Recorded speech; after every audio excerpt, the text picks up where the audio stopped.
Here we go, section 11.2, systems of linear equations, solutions by substitution. Pull my pen here. Okay, the procedure. And like I said, we're going to do plenty of examples, so don't get worried. Number one, solve one of the equations for one of the variables. Substitute the resulting expression into the other equation. Solve this new equation if possible, then back substitute. Check the solution in both the original equations. Okay, let's just kind of just jump right into it. It's going to make things a lot easier. Okay. This right here, as you can see, this one has already been solved. This first equation here has already been solved for one variable, okay? For one variable already. Okay, it's already been solved for y. What this is saying to do is you're gonna, okay, let's be very intentional in our thinking here. Once you solve this variable here, you have y equals negative 2x plus 5. We're going to take this y equals, and we're going to take this part right here and put it right there. Okay. Watch how I do this. 2. Now we're going to substitute. Substitute. Okay. We have x plus 2. Where this is at, where this y is at, we're taking this negative 2x. In fact, let's change colors here. Negative 2x plus 5. Okay. We take that and we're putting it into this second equation. All of that we're going to make equal to 1. Now we solve. Solve it like normal. Okay. We're going to take this 2, we're going to distribute it to everything on the inside. When we do that, we're going to get x minus 4x plus 10 equals 1. Let's keep going. Me, what I like to do, I like to put combined like terms first. Okay, so I've got x minus 4x. That's going to give me negative 3x plus 10 equals 1. Now let's come in here. I'm going to do get rid of the constant, this little constant here. I'm going to subtract 10 here. What I do to one side, I do to the other. Let's kind of scroll down just a little bit here. And then I'm going to be left with, this is going to reduce. I'm going to be left with negative 3x. Okay. Minus or negative 9. Now I have a multiplication problem here. The opposite of multiplication, or the inverse, is negative 3. So I'm going to divide negative 3 to both sides. And we're going to get x. Make sure I carry my negative there. X equals 3. Now, this is where we back substitute. Notice now I have an x value here. Okay. I know what x equals. So I can come back up here and go, okay, well, if I know x equals that, then why don't I go ahead and just substitute that back in? Which is exactly what I'm going to do. I'm going to come in here and go, I'm going to take this second equation here and go, we are going to 3 back substitute. So we're going to take our x equals 3, which we know, and I'm going to take y equals negative 2, 3 plus 5. Though I'm going to get y equals negative 2 times 3 is going to be a negative 6 plus 5. So y is going to equal negative 1.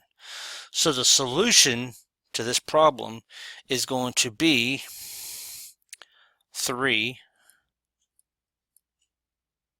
negative 1. And you can go back in and check. You can easily come back in and go, okay, if it's going to be 3 negative 1, let's kind of do it right here. I'll just kind of, the first one should be, for the first equation,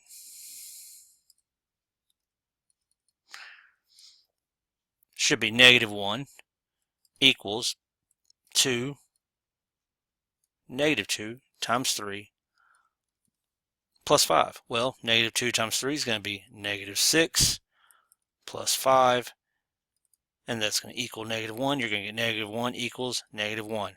Well, the second one, we've got, for the second equation, sorry for my horrible handwriting, 3 plus 2 times -1 equals 1, or 3 minus 2 equals 1, which of course 1 equals 1. So they both check out, and that's how you do back substitution. Let's do one more. Okay, this time we might not check it, but we'll see. Okay, this one's going to be a little bit harder, obviously, because it's fractions, but it still gives us this y equals, which, mind you, on your homework, there's not going to be some are not going to be solved like this. You're going to have to solve for y first, but we're going to do plenty of hawks. So, first things first, let's take this one, take this here, and we're going to put it right there. I know you're looking at fractions. Don't worry, we're going to get rid of the fractions. Then rewrite. Okay, we're going to have 1 over 6x plus, in parentheses, I'm going to put this 5 over 6x plus 2 equals 8. Now we want to get rid of our 6. So what we need to do is let's multiply everything. Okay, let's go here, let's go here, and let's go here.